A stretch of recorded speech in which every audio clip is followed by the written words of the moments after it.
Welcome to Savi YouTube channel, Sai Vidya Institute of Technology. In this lecture video, we are going to demonstrate the working of A-stable multivibrator.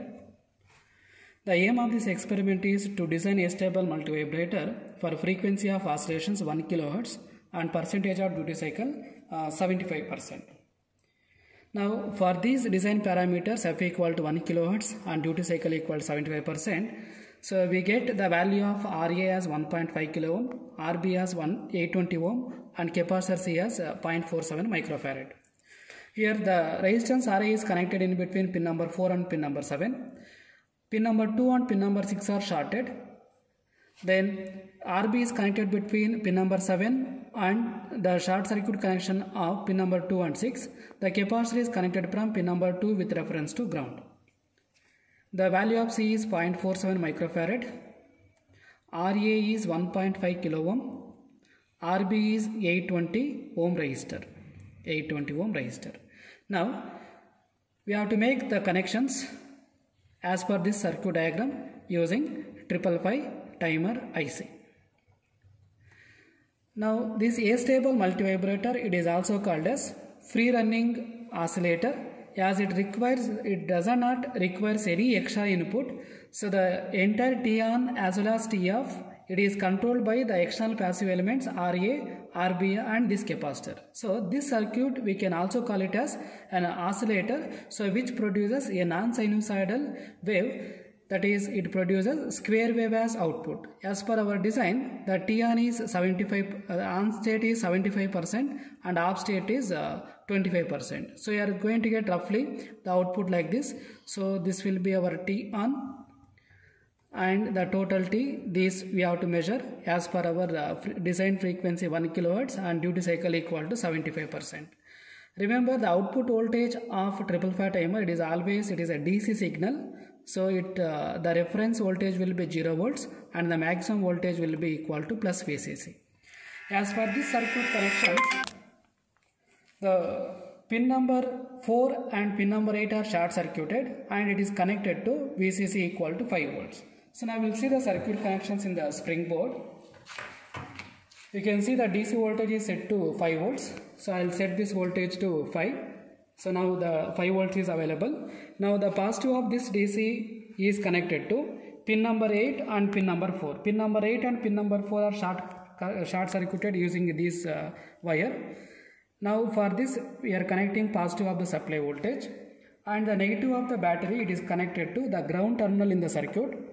For 555 timer, pin number 1 is a ground pin. So this is pin number 1, pin number 2, 3, 4, 5, 6, 7, 8. So pin number 1 is a ground pin. So this pin is considered as the ground for all the remaining connections. You can see the resistor RA, so which is 1.5 kilo ohm, which is connected directly between pin number 8 and pin number 7. This is resistor RA. RB is placed between pin number 7 and 6. Its value is 820 ohm. And the capacitor C is connected from the short circuit connection of pin number 2 and 6. So pin number 2 to 6 we have connected one wire so that these two are short circuited. And from this point with reference to ground, the capacitor is connected.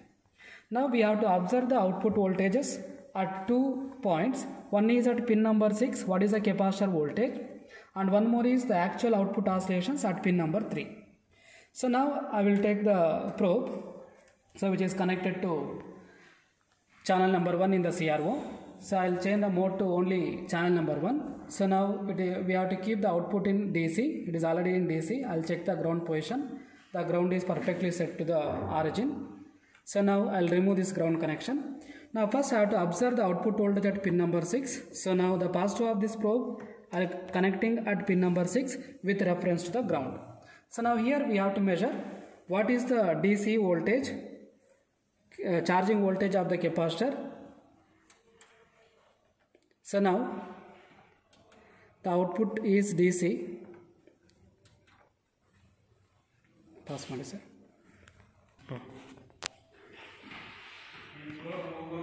We will continue to see the output voltage at pin number 6. At pin number 6, with respect to ground, we are connecting the probe. You can check the CRO mode. It is in DC mode. So if you press the ground button, it should be exactly at the center. So now we have to measure what is the minimum voltage of the capacitor and what is the maximum voltage of the capacitor. I'll use the X position. The minimum voltage of the capacitor is at from this reference 0, it is 0.8 and the channel scale is 2. So 0.8 into 2, we are getting 1.6 volts. So I have to note down these voltages. So at pin number 6, the minimum voltage of capacitor is Vc minimum equal to, I am getting 0.8 into 2, which is equal to 1.6 volts. Similarly, the maximum voltage is at, so it is 1.2, 1.4, 1.6 into channel scale is 2. So the maximum voltage is Vc maximum equal to 1.6 into 2, which is equal to 3.2 volts. Theoretically, the minimum voltage of this capacitor charge must be, so it must be equal to 1/3 of Vcc, and the maximum voltage must be equal to 2/3 of Vcc. These are the theoretical values. So I will mark these voltages in the waveforms. So 1/3 of Vcc is the Vc minimum and 2/3 of Vcc is the Vc maximum. Practically, I am getting 1/3 of Vcc value as 1.6 volt and 2/3 of Vcc value as 3.2 volts. So theoretically, we have taken Vcc equal to 5 volt. So the theoretical value of Vc minimum is 1/3 of Vcc equal to this, you are going to get. So it is 1.666 and 2/3 of Vcc will be 3.33 volts. These are the theoretical values we are expecting for the Vcc equal to 5 volts. Practically also we are getting in between 1.6 and 3.2.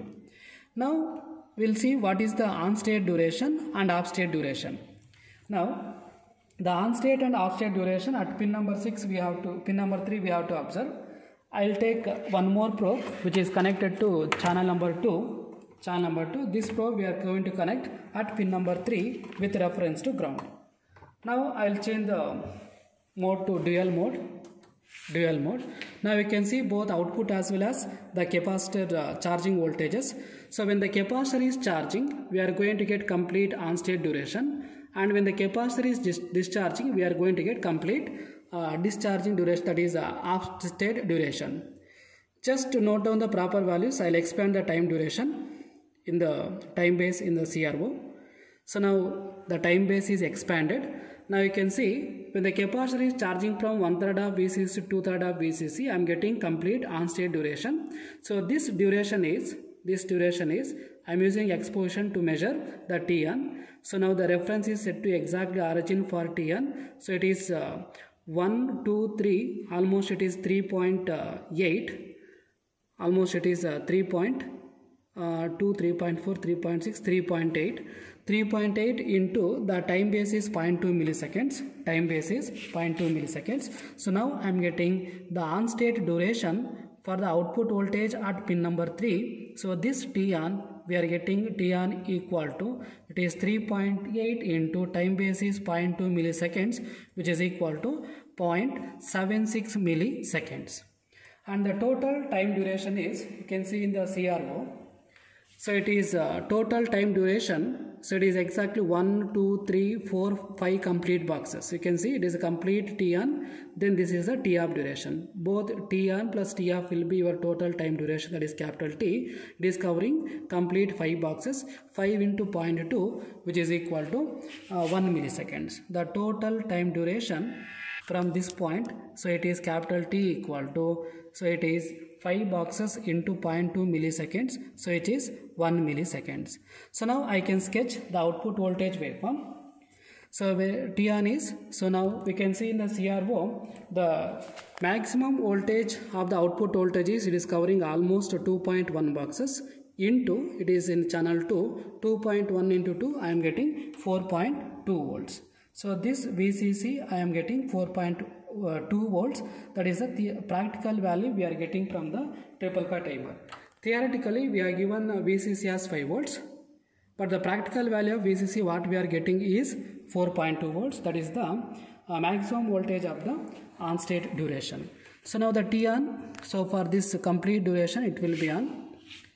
Then it is a T off. Next again it is on-state duration. Next it is off-state duration. So just one cycle is sufficient for, one cycle it is sufficient in order to draw the waveforms T and TF. The total duration already I have mentioned, and the T on is 0.76 milliseconds. Now in the operation we can clearly see, so when the output voltage is T on, the capacitor is charging from 1/3 of VCC to 2/3 of VCC. Now I can complete the sketch for capacitor voltage. So when it is T on is the output signal, the capacitor charges from 1/3 of VCC to 2/3 of VCC. When the output is at T off state, when the output is at T off, then the capacitor discharges from 2/3 of VCC to 1/3 of VCC. Then again we are getting on state duration. Then again your capacitor charging from 1/3 of VCC to 2/3. Then during the T off state you are going to get discharging of the capacitor from VC max, that is 2/3 of VCC to 1/3 of VCC. That means, so the output oscillations are depending on the capacitor charging voltages. When the capacitor is charging from 1/3 of VCC to 2/3 of VCC, we are going to get the T on, and while it is discharging, we are going to get the T off duration at pin number 3. Now we are going to calculate what are the output values we are getting. So now already we know the output period, time period as 1 milliseconds. The frequency of the output oscillations is f equal to 1 by t. It is 1 by 1 milliseconds. So you are going to get 1 kilohertz. Now you can compare this value with the theoretic, that is a designed value. The designed value is 1 kilohertz, and the practical value what we are getting also 1 kilohertz. Now we will verify what is the duty cycle of the output oscillations. As per our readings, so we got T on as 0.76 milliseconds and total T as 1 millisecond. Duty cycle formula is T on by T into 100. So T on what we are getting is 0.76 milliseconds, and the total time duration is 1 milliseconds, that into 100. So this you are going to get, so it is 0.76 into 100, so I am going to get 76%. So the theoretical duty cycle is 75%, and practical value what we are getting is 76%. Both are almost matching. Therefore, so this triple PA timer, so we can use as an astable multivibrator to generate any frequency of oscillations. So the frequency should be at low frequency range, and for any duty cycle, so which is above 50%. In the same way, you can design and we can demonstrate the working of astable multivibrator for any designed frequency and any duty cycle which is above 75% using the same circuit diagram.